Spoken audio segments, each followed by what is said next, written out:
now we've got our cup of green peppers. That was 2 green peppers, and if you remember, we seeded them, and we've cut off this membrane here on the inside because that's a little bitter, and you can check, make sure you get it all. Oops, missed something here.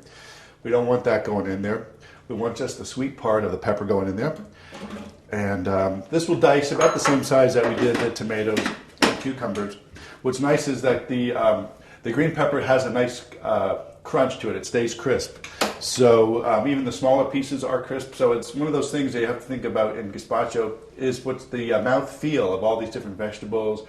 The cucumber's crisp, but the green pepper's crisper, and the tomatoes soft, and the onions, and it's going to be a great mixture. Okay, let's see. We got to get this to just the right, there we go. Beautiful. And it just takes a couple seconds. There it is.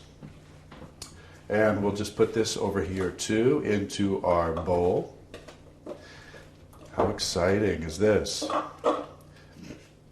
It's a shame we don't do this in smell-o-vision, you know, because the smell of all these fresh vegetables together is really just amazing. And one great reason to become a cook is to have the opportunity to smell all these great things.